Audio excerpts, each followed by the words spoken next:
Should we start now? Okay. Hi folks, welcome back to the channel. It's Mantalk Productions here, and I am joined with me in the briefing room this evening with Eric Lund, also known as FS Flight Lessons of old. He's not FS Flight Lessons anymore. He's now called Godatum, and sometimes No, he can be seen on Matt Davis' I'm not. I'm stream, not gonna. sometimes Bellens' comment stream. What? You sometimes comment on the Matt Davis stream. As Stratusim. Oh, Stratusim, that's right, Stratusim. I keep forgetting which names, man. Yeah, All your identities, all your secret identities are I'm so confusing me. creative. But anyway, so Eric here is very kindly offered to help me a little bit with this particular video series tonight. This is going to be two videos. This first part is going to be on the charts, explaining the charts, what exactly it is we're going to be doing. We're going to be breaking down some of the more complex stuff that you see in front of us here. We've got some pretty crazy looking detailed information, lots of numbers, lots of letters. So I'm going to break this down. Um, and Eric is here basically to give me a little bit of help because this is something that Eric will tell you has confused me a lot. I had this explained to me a long time ago, and it didn't make any sense to me at all. But a couple days ago, we had a chat, and we just had a chat before the video, and we should be good to go. So Eric is here so that if I make a doozy or if I don't explain something well enough, he can jump in and just correct me. And if anything, if I say anything also that just doesn't make sense, Eric, just jump in and talk. So Wilco. yeah. So Eric is also oh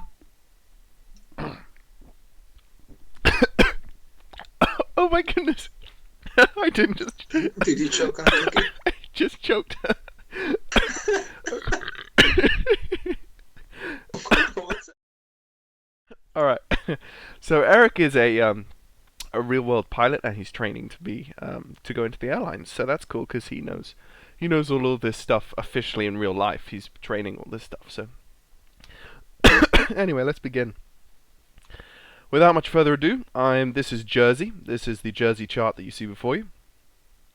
It is a LOC DME and NDB approach to runway 09 of Jersey. My voice is really weird because I just choked on lots of water. Don't laugh at me. So I am, dude. This video needs to go well. uh, so being at Jersey, I'm actually going to take off from Guernsey, which is just to the north, up in this general area right here. Um, and I'm going to take off, and I'm going to approach Jersey from the north. So I'm going to be coming down like this on this red arrow right there. So what this basically is, it's an approach to the airfield and to the runway. It's very precise. It has certain things you have to follow so that you can do it in zero visibility as long as you get down and you can see the end of the runway within your minimums, and you can land. If not, you have to do a go around and you have to either crash in the sea or have enough fuel to fly somewhere else that doesn't have fog. So I'm going to jump straight into it and start explaining this chart.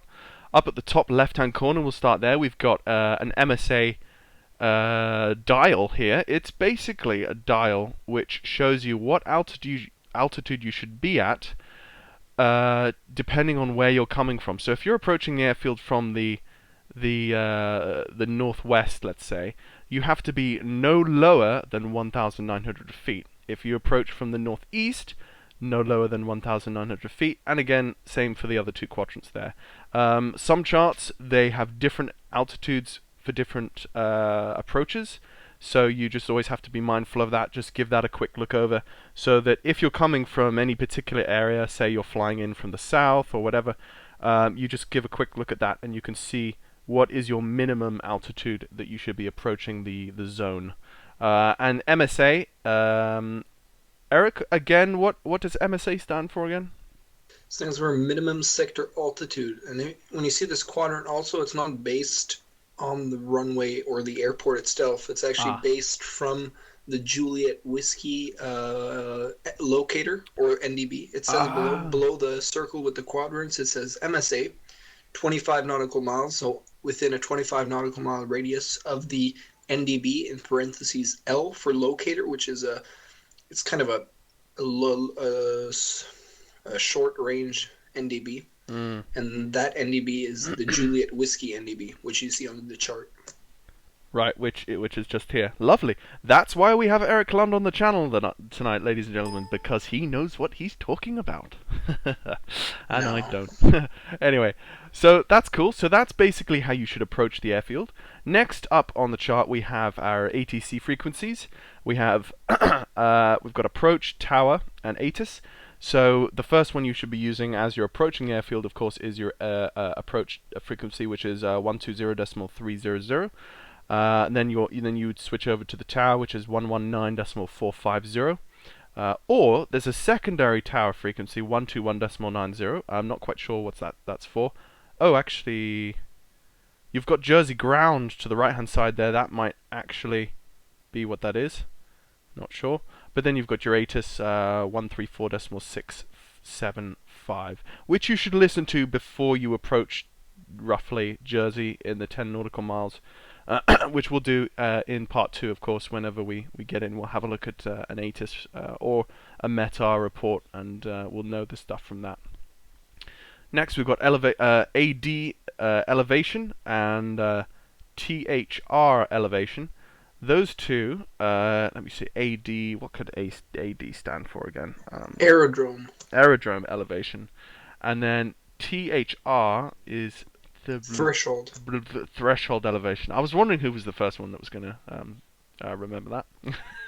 Oh yeah. Yeah. So threshold elevation and aerodrome elevation. Very slight difference there of 7 feet, not that much.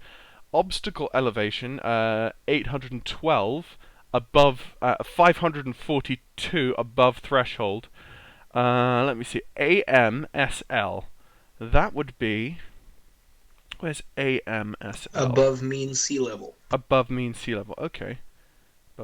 So obstacle elevation, that's the highest obstacle elevation. So if you look on the north of the island there, 812 or 542, I imagine that's what that's referring to. So as we come down from the Indeed. north, we will probably see that in the terrain feature. We'll see a little 812. It's not really a biggie, but it's probably going to be the highest point on the island, if it looks like. So that's what that is. Bearings are magnetic.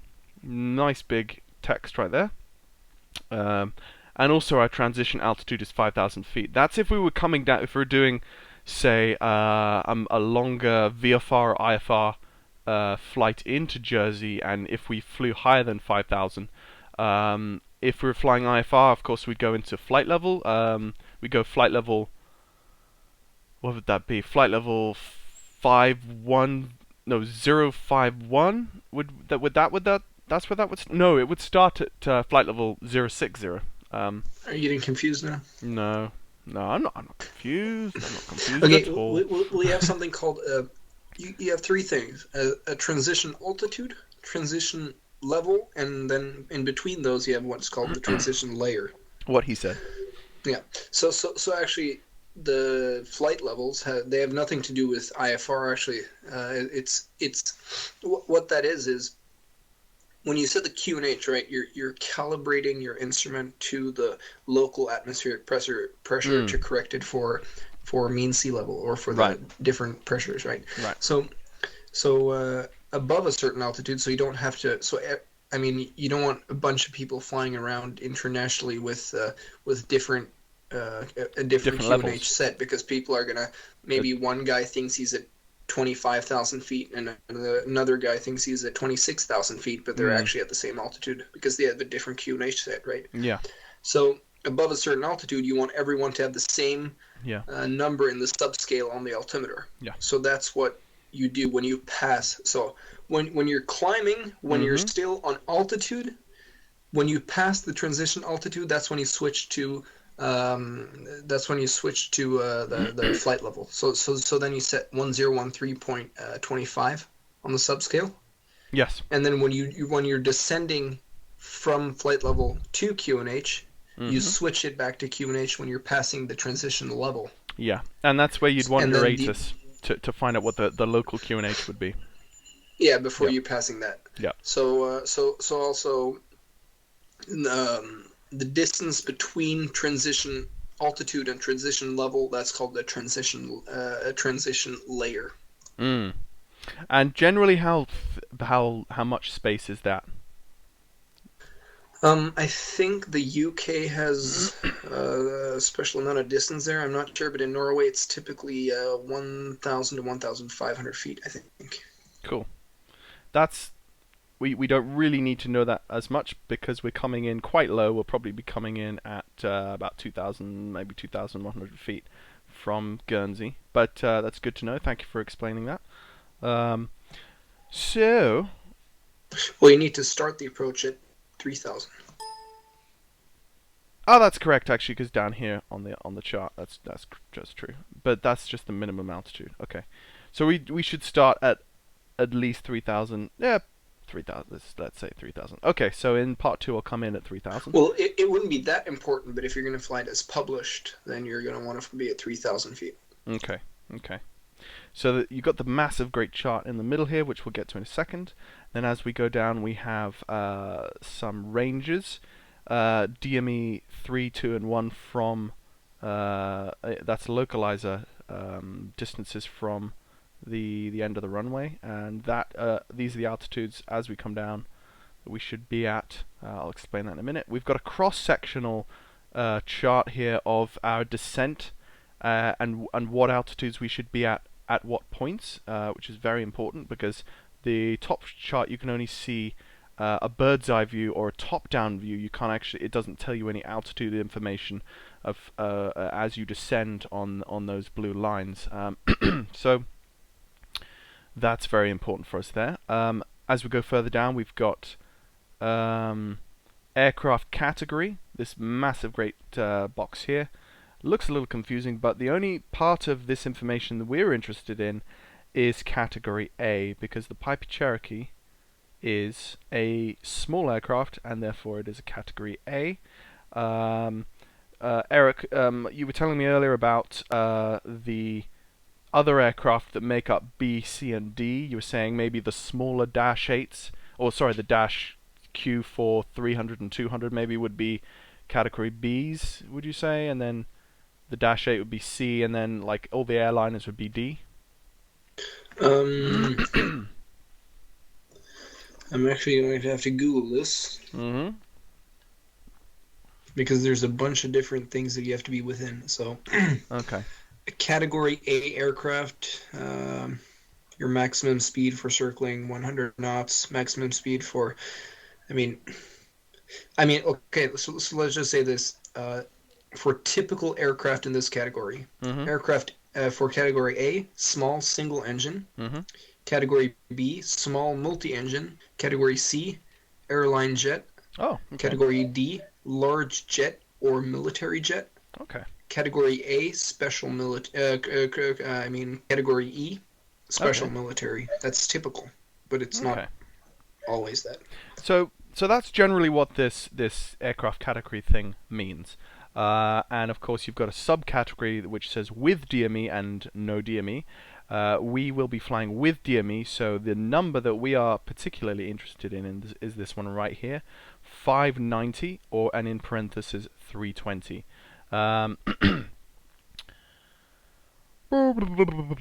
Brain freeze. Okay, so that basically means 590.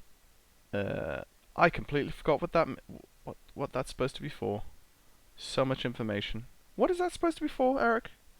That 590? Minimum altitude. Minimum altitude. Okay, boom. And remember, correct. Okay, yes. So a rule comes in with this chart, people, where if you're in an aircraft and you're flying solo, you have to add 50 feet to your... Not necessarily a solo, but single pilot operation. I mean, Oh, the airplane okay. can be That's... full of people, but as long as you're one pilot flying. Okay, so if you're You flying need a to add 50 747, technically, if you're flying a jumbo jet, as a single pilot, which you never would do, but if just in case the other one got shot in the face or something, I don't know, or need to go to the bathroom, you'd add 50 feet. Okay, cool. So in our case, we will be flying single pilot, so we will add 50 feet to that, so that will come out as 640. Just take note of 640, that will pop up later, that altitude. To the right hand side is your rate of descent. So depending on how fast you're going, it shows you how much you should be descending. The number we want is 100. We will be descending at roughly 100 knots, and therefore our descent rate, once we hit the glide slope, or once we hit that descent, should be roughly 530. I say roughly because sometimes we may fly a little bit faster, a little bit slower, or they may get a bump in the wind or something. So do the best you can, but we're going to do our best to fly at 530 descent rate. Going further down, there's information here that I haven't really looked at yet, to be honest. Alternate procedure: an aircraft unable to reach the DME, and that is information for when things go wrong, or for different procedures. But we're going to do the standard. We're going to keep this nice and simple because my brain will explode, which is why Eric is here, so that he can catch the pieces and put it back together again.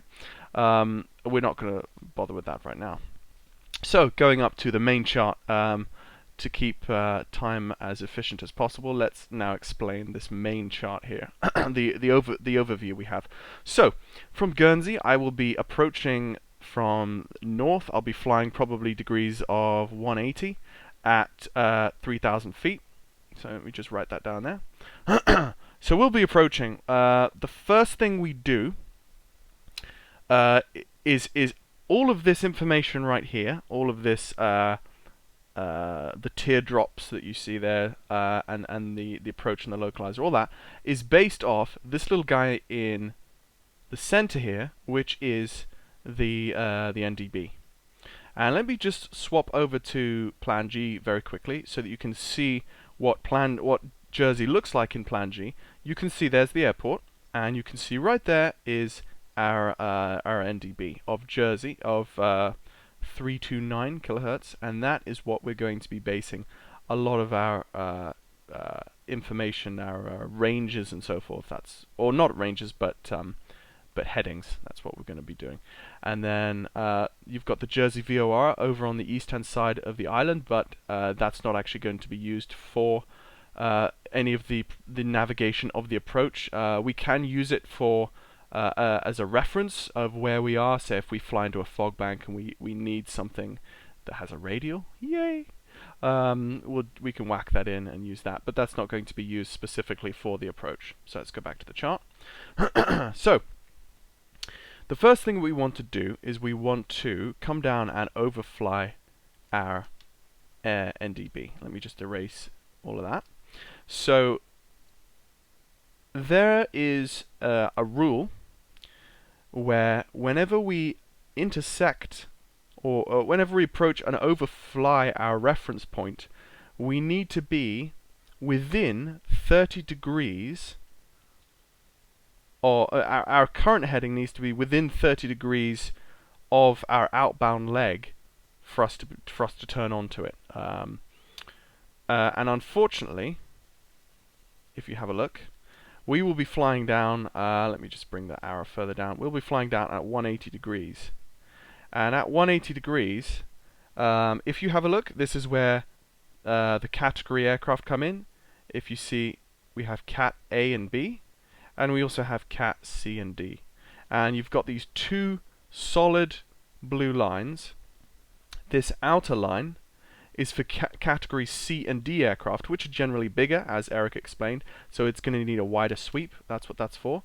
Let me just erase that again. But we're not using category C and D, we are a category A aircraft, so we are going to forget about this line, because that one does not, that one's not for us. We're going to use the inner line, the inner, that curving line there. But if you have a look at our position, we're coming down at 180 degrees, or heading 180. We are not within 30 degrees right-hand turn to get onto that outbound leg. So we can't use that approach, simply because we are not pointing in the right direction. I could do it where we just, I just approach from the northeast, and I could make it really easy, but I don't want to do that. I want to challenge myself because I'm an idiot. And when I challenge myself, I always get things wrong and learn from my mistakes. That's my idea. So what we're going to do is, because we cannot get into either of these two, but A is the one we're wanting, we can't get into there. We need to use the, what was it called again, Eric? It was the, what did you call it? The what? This bit right in here. You've got the, I can't see where you're pointing. Oh, sorry. It's not a hold. It's a Racetrack. Racetrack. Okay, yeah, that's basically the word. I've not really heard that word before used for this. Is that an official term for that then? Well, that's what I've been using. You've Okay. actually, if you look at the chart there, Yeah. you have you have a solid blue racetrack, and you have one that continues with the dotted one. Right. So Right. if I just erase this, people, what he's referring to is this bit right here is the solid racetrack, and this bit here is the dotted racetrack. If you see, okay. Yeah, so the extension of that's the racetrack, and the small one, the one that's solid, that's actually just a hold. That's a hold, okay. That's a hold Yeah. around that NDB. But the dotted line is the one that we want to travel on. So what we're going to do is we're going to come down, we're going to fly over the NDB, and we want to then take, it's almost like joining a circuit, like an overhead join, except that we're not joining from overhead, we will be joining from 3,000 feet. So we're going to overfly the NDB, and we're going to actually, as soon as we hit the NDB and our ADF needle flips around on our ADF gauge, the yellow needle, if you remember that, as soon as that flips around, we know we've passed over our NDB, and we want to count 10 seconds. We continue flying on 180, we want to count 10 seconds, and then we want to take a right-hand turn, and it's going to be a rate 1 turn, which I'll show you in part 2, folks. Whenever you fly instrument flying rules, IFR, you always want to do rate 1 turns most Or of the standard time. rate, as a lot of people call them. Or standard rate turns, yep. And so we're going to do a standard rate turn to the right-hand side, and we're going to get onto the course of 265 degrees, and we are going to fly on that course all the way down here until we get to 6 DME, or distance 6 nautical miles from the NDB. And you ask the question, well, what happens if there's a wind from the north and we get blown over here? There's a load of extra calculation that you need to be able to counteract the wind. As I said earlier on, we're not using the VOR, so we're not going to be using radials. So it's all going to be based on the fact that I am actually going to be flying with 0 knots wind. In the sim in part 2, I'm just going to take all the wind out so that it's simple for us, because it is pretty complicated when you start adding in wind. You have to start flying at slightly different angles to counteract the wind, and it gets a bit weird. So as far as we are here, let me just get my notes over here. We need to then fly on that heading to 6 DME, which is 6 nautical miles away. And my notes do not come in yet. But what we want to do at that point is we want to then do a right-hand turn, and again this is a standard rate turn, and we want to come around onto a heading of 085, and we want to intercept the localizer, which is this big kind of checkered thing here. You can see there's the localizer that goes into the runway. If we go over to Plan G, you'll see what the same exact thing is, that green thing right there. That is the ILS, but we're not going to use the ILS. We're going to use the localizer instead. We're not going to use the glide slope. We're going to use just the localizer. So we want to take a right-hand turn, and we want to come right the way around, and we want to intercept the localizer. Ba, ba, ba, ba. And as soon as we intercept that localizer and we see the needle moving, we want to call localizer alive. That's our first call out. And of course, as I proceed here through my call outs, Eric, if I get something wrong, please jump in. And so we've intercepted the localizer right there. Let me pause on the overhead chart, folks, and we'll go down to the cross-sectional chart here. And you can now start to make sense of what this actually means. We intersected our NDB at 3,000 feet, and we flew on. Don't pay any attention because we're not flying Cat A, B, C, or D. We're flying the racetrack. That's what it is, and we're flying the racetrack at 265. So let me just put 265 in there. We fly a heading of 265, and we descend as we get to 6 DME. We descend to altitude 1,600. So as we come from, let me just zoom in. As we go around our right-hand turn, we start here, we fly along here, and when we get to here, at DME 6, we should be descended to 1,600 feet. And then as we come around, and that's 6 DME from where? That's 6 DME from the NDB, because that's the only tracking point that we've actually got right now. But you're not going to get any distance from your DME. I mean, you're not going to get any distance from your NDB. Dang it! I thought I was doing so well. You are. You are. That's from the localizer then. Yep. So we can actually. That makes sense. That makes sense. That makes sense. So if I just draw a dotted line along here, that's D6. So that's, we can still get range. You're saying we can still get range information or distance information from the localizer, even though we're not tracking on the localizer. Even though you're not you haven't intercepted the localizer. You can still track the distance from it. Yeah. So we'll just be far on the right hand side. In it concerned, when the localizer is concerned, it will see us on the far right hand side. It'll see us over here at DME 6, but it will still give us the distance of D6. That's a very good point. Thank you for pointing that out. So where was I? So we want to be altitude 1,600 when we hit distance 6, and as we do the standard rate turn to the right hand side, we should level out on 085. As I say, we should still be at altitude 1,600. So as we come down, we'll hit D6, and then we'll do our turn, and we'll come back to D6, and we should stay level for this part. But as we continue to DME distance 4 nautical miles, we hit distance 4, things start to happen, which is right here. And so by this time we're tracking the localizer. And just before I go on, Eric, would you know what is the significance of the symbol for D4? Is like, it's like a cross. It's like an X cross. Do you know what the significance of that symbol would be?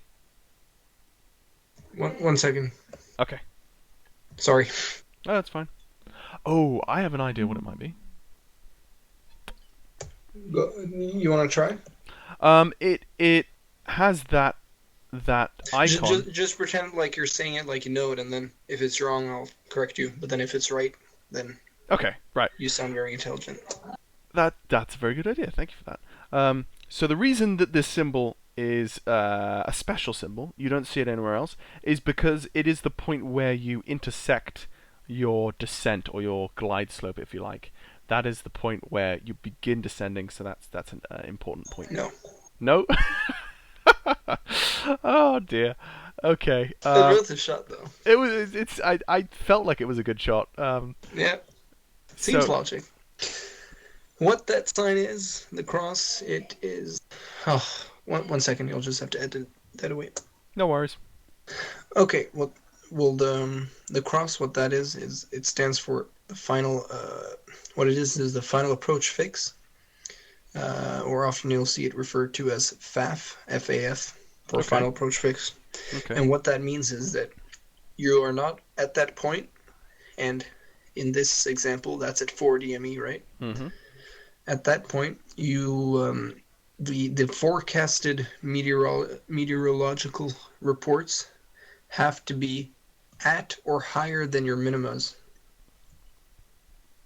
And if they're below that, you're not allowed to continue the approach. You explained that to me now. I remember. Right. So basically, that's the point where if the weather is what the weather says that if the weather is what the METAR says it is, and if it's safe, if the weather is safe to continue, you can continue. But at that No, point, if the weather gets really bad, you have to bug out. uh, no, it has not.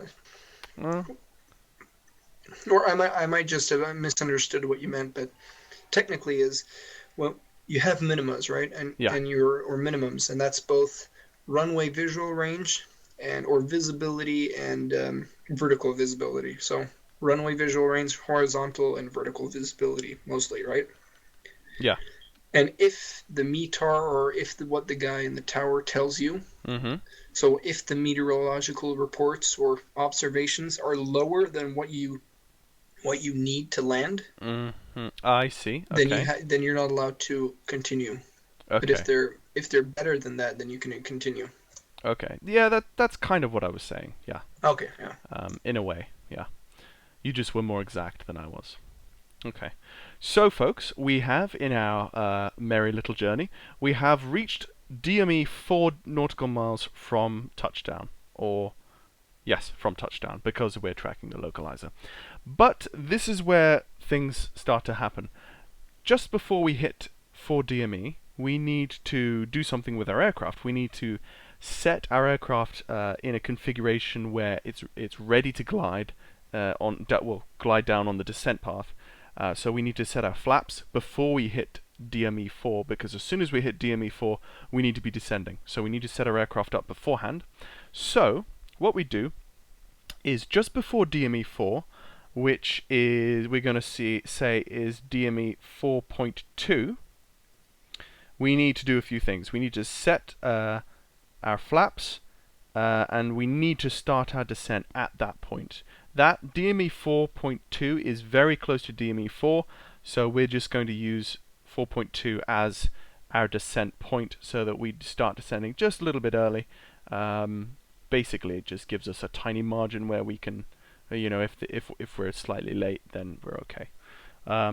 So that is the crucial point where we begin descending, and at that point, as Eric says, if the weather is within our safe operating standards, we are able to continue. If it's gotten better since we flew in or flew over from Guernsey, then all's well that ends well. If not, if it's by the time we've got to Jersey, if it's worse than our operating standards, then we have to do something else. So at that point, flaps. I'm just going to say flaps 10. But I should probably, before I do part 2, I should probably check what the Cherokee standard flap setting is. I think it is actually flap 10. I'm not sure, but I'm not 100% on that. So we need to set flaps 10, begin our descent, and this is also where this rate of descent chart comes in. As I said earlier on, this particular set of numbers is what we're going to be using. 100 knots is going to be our rate of our speed in knots in our descent, and it gives you a chart, and it says we should be descending at a rate of 530 feet per minute, which we will try our best to stick to. So that is our descent rate in this line as it goes down, and also. As we're descending, this little long horizontal chart, sorry, it comes in very handy because it tells us what our altitude should be at in increments as we get closer to the runway. So it gives us a profile to stick to, if you like. So DME IJJ, which is our is our blah blah DME is our distance basically in the localizer. Basically, we're tracking the localizer distance, but it says DME. Is there any why does it do that, Eric? A DME is usually connected to either, well, normally to a VOR. Right, but in this case, it's in the localizer instead. Yes. Okay, that makes sense. Yep. So You see, yeah. Never mind. okay, cool. So at distance 3 nautical miles, which is right here. I'll just write them in 3, 2, and 1. We should be 1,280 feet, 960, and 640. Now, let's just double check this because in comes our plus 50 degrees feet, 50 feet because we're a single pilot operation.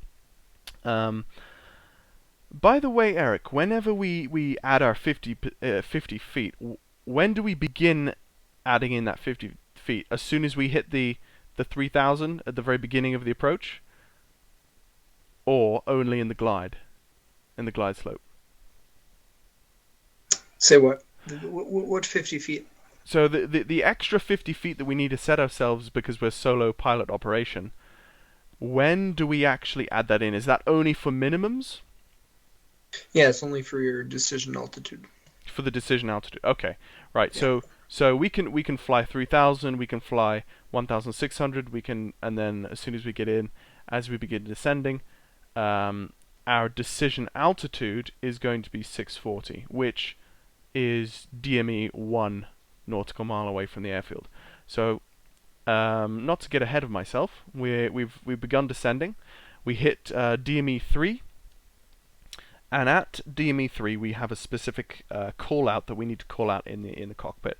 We need to call out 3 DME 1,280 feet stabilized. And what that means is when we call stabilized, we have to be on the localizer path, or within, what was it, a half scale, left or right of the localizer.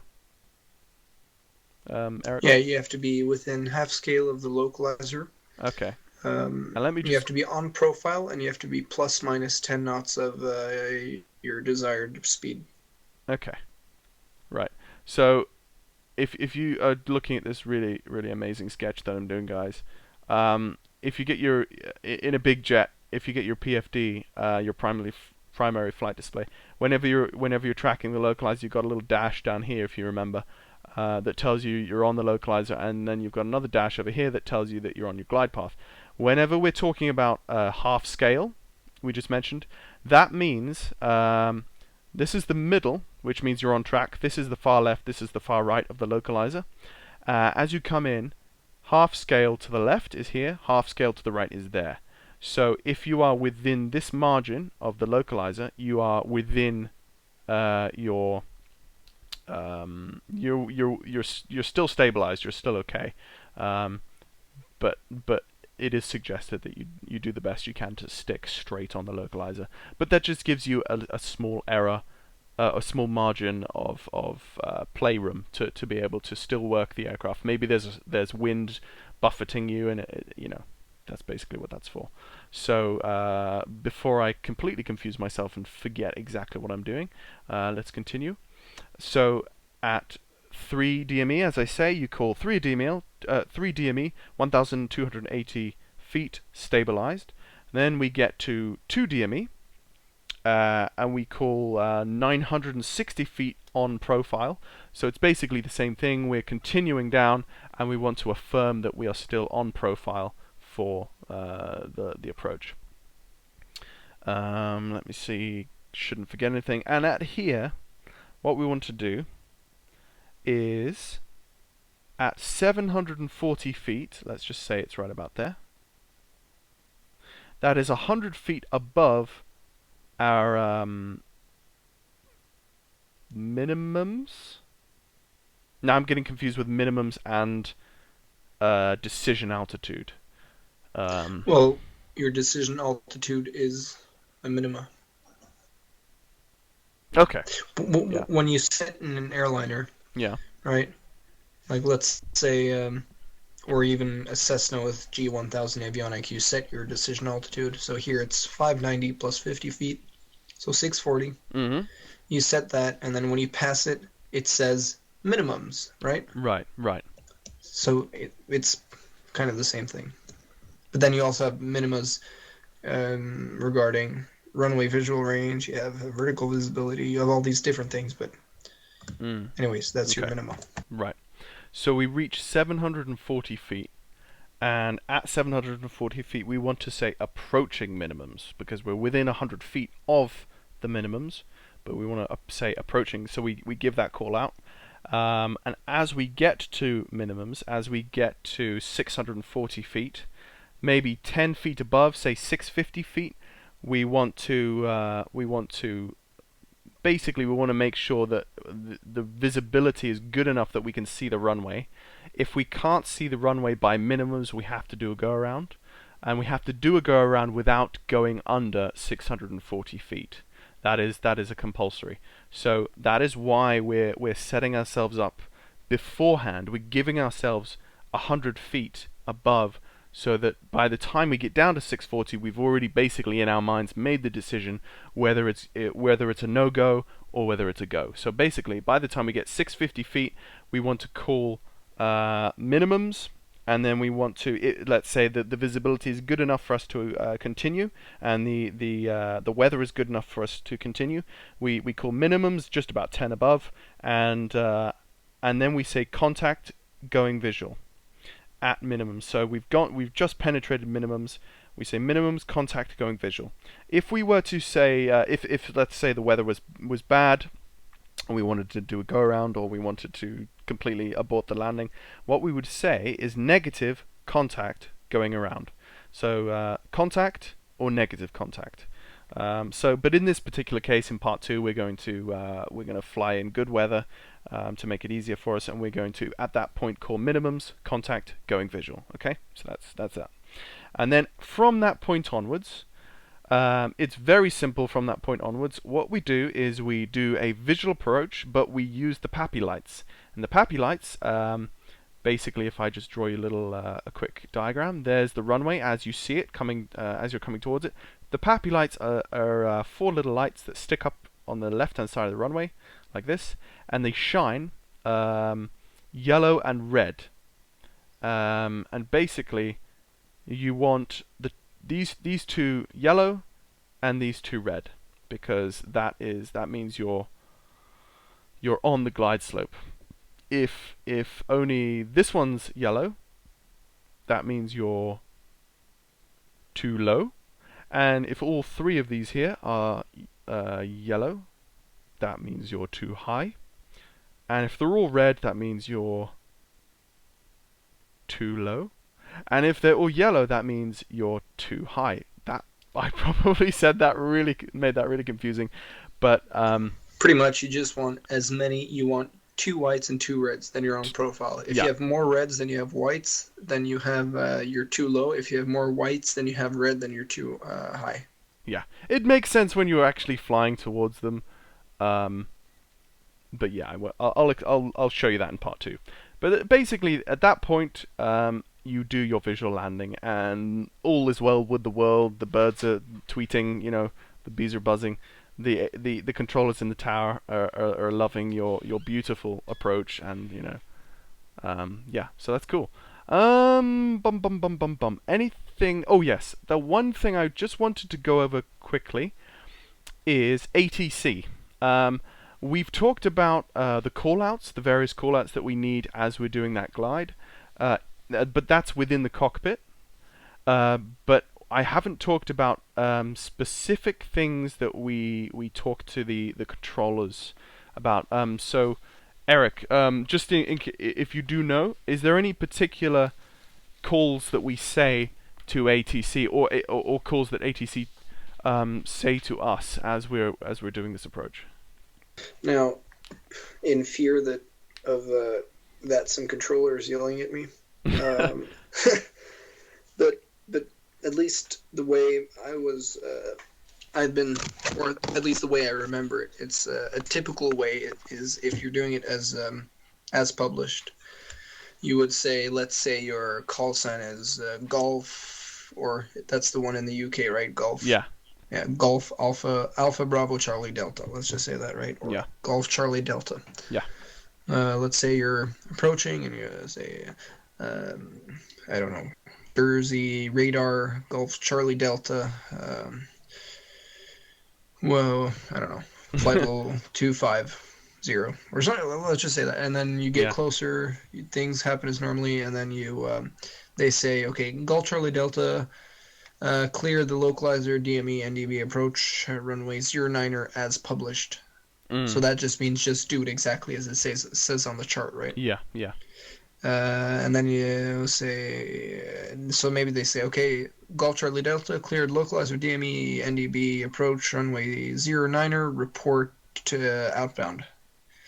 Right. So that means that when you're on the outbound leg, right, after you've passed the NDB and heading 265. Yeah. You say, Golf Charlie Delta reporting outbound. Reporting outbound. Okay. And then maybe they say, Golf Charlie Delta, Roger. Report established inbound. Report established on the localizer. Yeah. Report established on the localizer. Yeah. Yeah, that's what they typically would say. Okay.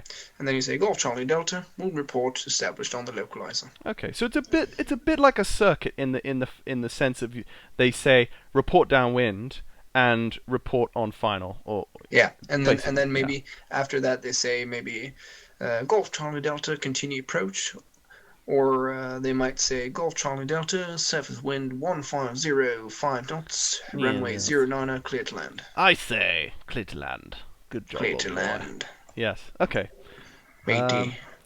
Yeah. Okay. That's pretty simple. There's no like special lingo for this special approach, so that's all cool. Lovely, thank you. Is there anything that I've missed, Eric? Do you think? Yeah. Yeah. What have I missed? No, I don't know. Okay, cool. Well, that's a pretty basic explanation, I would say. I mean, I'm sure we could go on all night. We could. If you just if we fill your minds with so much stuff, it's just like, whoa, stop now. So we're gonna stop right now, and thank you very much for watching, and I'm looking forward to part 2, and Eric will probably be with me for part 2. He'll probably do the ATC for me. I'll be flying offline with 0 wind, as I say. Just to keep things simple, and Eric can help from there as well. So thank you very much, Eric, for helping me out, and look forward to seeing you in part 2, folks. So, all right. Yep. Bye. Frequency change approved. Blah, blah, blah.